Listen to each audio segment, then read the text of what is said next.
Monarchs are a deck that just never ceases to amaze me. It's a really good deck that seems to change every time a new card is introduced to the strategy. This time around, I'm going to be showing you a Monarch deck that, yes, that's right, you didn't read anything wrong with the title description. It abuses Chaos Max Dragons to end games very quickly. But in the long run, you can still lock your opponent out of the extra deck, even though you have extra deck cards. I know it's a little bit confusing.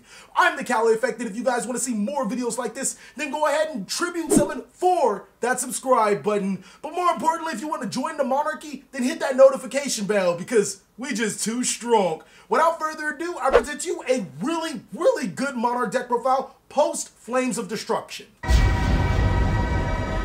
Alright, ladies and gentlemen, so starting off with the monsters, the most important card of the deck is now Zaborg, the Mega Monarch, and this card is extremely good. You can say that it is mega bucks because summoning this card is your win condition most of the time.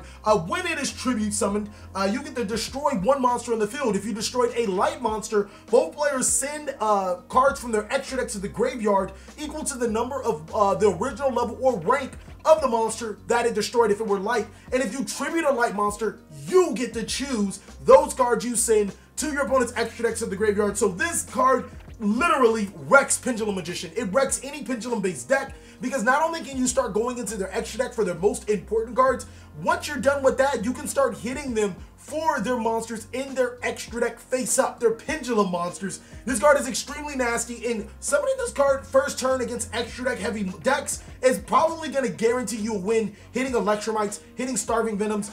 It's a really powerful card, and it doesn't stop there because even going second, we have an OTK contingency plan. So next is 3 copies of Erebus, the Underworld Monarch, and this card is the second best Monarch in the deck.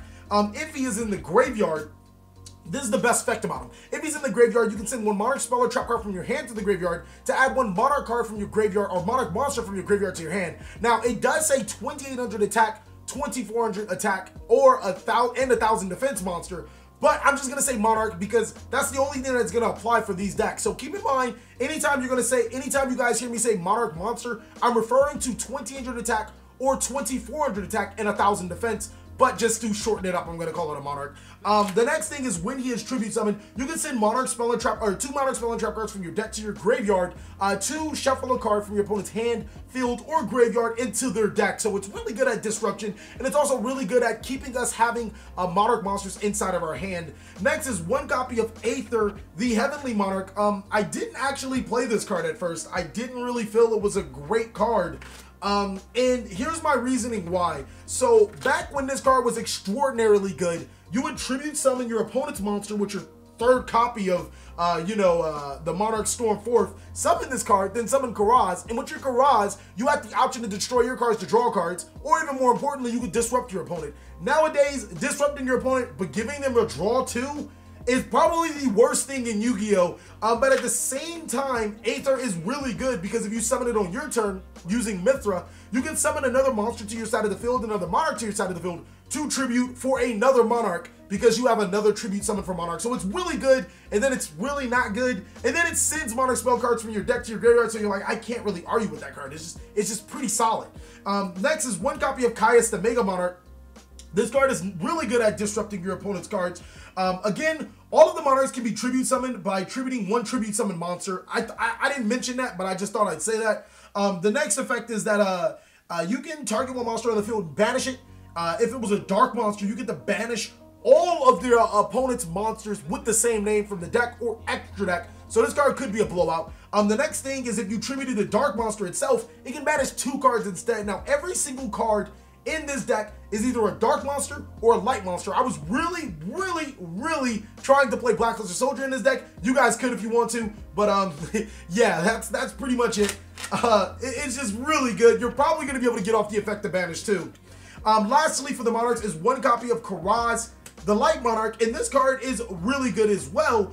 Basically, it's Aether's partner. You summon it with Aether to destroy your cards. I use it a lot to destroy my own cards. I'll summon a card like a Dia to my side or a Mithra to my side of the field, And then Mithra will be tributed by Karaz. Karaz will destroy some of my back row or some other cards that I need to be destroyed. Draw 2 cards, and hey, I have another tribute summon. So now I can tribute Zaborg, and Karaz fulfills the requirements of Zaborg because it's a light monster. I can choose my opponent's cards from their extra deck. And then lastly, 1 copy of Blue Eyes Chaos Max Dragon. This card is a blowout. It's your win con. It's your other win condition. And it's really good because a lot of players are playing tokens nowadays. So if you would catch your opponent with a token on the field, this card will end the game. It's extremely free in this deck. The only thing that I don't like is when I draw it, but then it's a trade-in target. So I was like, I can't be that mad at it. Next for the Tributables, we run 2 copies of Adia, the Heavenly Squire. To be 100 with y'all, I only run this card because it recurses Pantheism. If it didn't recurse Pantheism, I probably would just max out Adios and Mithra and then just throw this card to the side. But Pantheism is a really good card, so it also has a pretty decent effect to be able to summon another monster, but I really don't care about all that. Pantheism is where it's at. 2 copies of Ados, the Underworld Squire. This card gets you an additional tribute summon. Now, granted, Adia plus Ados does provide 2 monsters for a tribute summoning any of your monsters, but then Adia doesn't do it itself. It needs Ados to get you the second summon, so it's like, whatever. Ados is really good because it gives you the second summon, but even more, it allows you to special summon Mithras. It allows you to special summon Adias from your extra deck to your side of the, or from your deck to your side of the field. Next, we run is 2 copies of Mithra, and this card is extremely important to the deck. Not only does it have really good synergy with Karaz, with all of your Monarchs, as long as you provide another summon, but it gives your opponent a 0/0 token. So more often than not, if your opponent just can't stop your attack, you give them the 0/0 token, tribute it for your Zaborg, search into your Blue Eyes Cast Max, and attack the token for game. And that's like a huge win con for this deck. If you guys don't like the Blue Eyes Cast Max, that's perfectly fine. You can drop it for a Karaz, you can drop it for a third Ados, you can drop the Mithra for the Ados, you can do whatever you want. But I just wanted to put that in you guys' minds that Blue Eyes Cast Max is a free search off of Zaborg's effect, and the Mithra gives you the 0/0 token to attack for game. That's it for the monsters at 16. I know I didn't do any stats for this deck, but I want to say that this deck is a really powerful deck. I wouldn't call it a YCS caliber deck, but I would say that it can beat meta decks sheerly off the fact that it disrupts their extra deck, and a lot of meta decks are reliant on their extra deck. Next for the spells, 3 copies of Domain, the True Monarchs. This card is really good, and it's really bad, mainly because we already control the extra deck. So, you know, in the wee stages of the game, if we can't resolve Zaborg, being able to prevent our opponent from the extra deck is like not really a good thing, or it doesn't really happen. And even when we do resolve Zaborg, being able to stop our opponent's extra deck, we really don't care anymore because we probably hit all of their great cards. So, Domain is good at is like okay for those effects. It does give our Monarchs 600 attack boost when they attack, but the most important thing is that it turns our level 8s into our level 6s. So that's the best thing about Domain inside of this deck. 3 copies of Return of the Monarchs. This card is also another extremely good card. It allows me to compensate for playing a low Monarch monster count. I only play 9. It allows me to continuously cycle through my Monarch monsters. It's really good. It also allows you to dodge strike if you play it correctly. 3 copies of Tenacity of the Monarchs. This card is your quote-unquote Stratos of the deck. Basically, by having a Monarch in your hand, you can search any of these cards from your deck to your hand. And then 3 copies of the new card from Flames of Destruction. This card actually makes the deck go really, really well. Restoration of the Monarchs. It basically says I can tribute Zaborg with no cost. So let's say you have Mithra on your side of the field, and you already have Domain with Restoration and Zaborg. It sounds like a pretty hefty hand, but it doesn't really matter because all of these cards are pretty well searchable. So Domain turns the Zaborg to 6. You tribute the Mithra with the Zaborg. Zaborg targets itself, destroys itself. You send 6 cards from your extra deck, but now you can Restoration your Zaborg for a Blue Eyes Chaos Max play, or you can Restoration your Zaborg for an additional tribute summon because you have the tribute. Oh, and Restoration treats your monster as 2 tributes. I thought I should just say that too. So this card is really good. I would not play this deck without Restoration. It's extremely good. Worst case scenario, it is a Monarch Speller Trap card, something that this deck direly needed to continuously send cards from the deck to the graveyard to activate your good effects. Next is 3 copies of Trade-In. We run 9 targets. It's just a really good card to dig deeper into your deck. Sending cards like your Seconds of Borg or even Erebus to the graveyard are actually beneficial because it allows you to food for Restoration. 1 copy of Foolish Burial, really good for sending Erebus. I've sent Adia a couple times, but it's really good for sending Erebus. Reinforcement for the Idea after our Pantheism. You know, I want to get into the Pantheism back as much as possible. Reinforcement of the army allows me to get that. Pantheism of the Monarchs. This is the King's Hierarchy. One of the best cards in the deck. It allows me to draw cards. Then it allows me to search cards. So it's a really, really, really awesome card.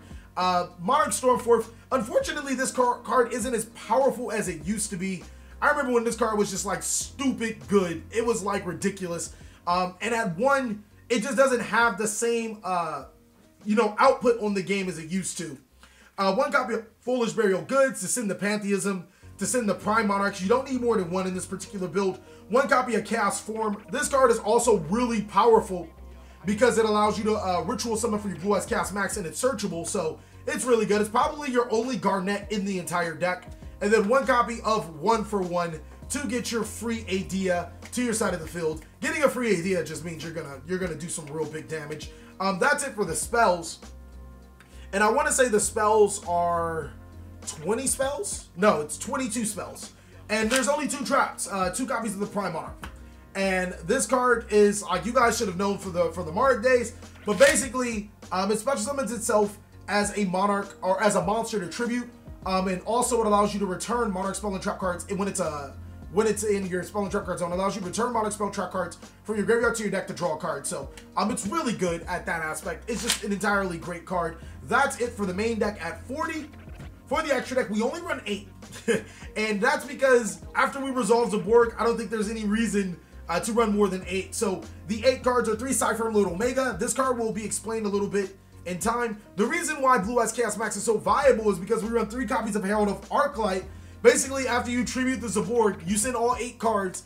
Arclight's effect triggers, and that allows you to search your Chaos Form and your Blue Eyes Chaos Max from your deck to your hand. So basically, summoning Zaborg is going to get you a free this to your side of, or to your hand, and possibly to your side of the field.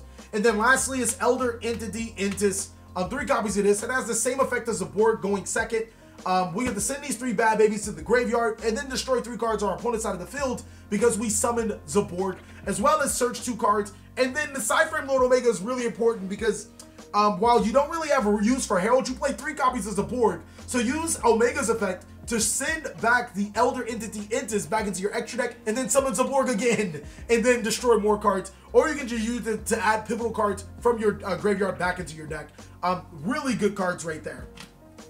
So that's it for the side, or for the extra deck. For the side deck, 1 copy of Thestalos. Sometimes Blue Eyes Chaos Max isn't that important. We just want to play Monarchs. 3 copies of Vanity's Fiend. This is to stop opponents from special summoning. Still a really good card into this game. 1 Raigeki for board wipes. 1 Book of Eclipse in case we really want to get sacky. Not only does it disrupt your opponent's board, Chaos Max Dragon is a card. It allows us to OTK that way. 1 Call by the Grave against hand traps. It's really good against hand traps. What I found out is that this deck really struggles against True Draco because True Draco does technically the same thing. I guess you can say that this is a budget version of True Draco. 3 copies of Twin Twisters for True Draco. I opted over Cosmic Cyclone because Twin Twisters just hits more cards, and a lot of players are just playing Anti-Spell Fragrance, Imperial Iron Wall, stuff like that, and you can't necessarily Cosmic Cyclone when they have Imperial Iron Wall, so, you know, Twin Twisters does a better job. And then 3 copies of Infinite Impermanence. This card is godly against True Draco, so a lot of True Draco players, or the good True Draco players, will make their Masterpiece unaffected by monsters and spells because there aren't a lot of great traps out there. You activate Infinite Impermanence on your opponent's turn from your hand to make it to negate its effects because it's affected by traps, and now it's affected by everything. So now you can have your free reign with the card. Thank you guys so much for watching another segment of the TheCaliEffect. I really don't have much of a combo tutorial, but if this video gets 150 likes, I will show you guys test hands on the following day. Thank you guys again so much for watching. I really hope you guys enjoyed this deck profile. Make sure you give it a like. Please comment, subscribe, but most of all, have a great day, guys.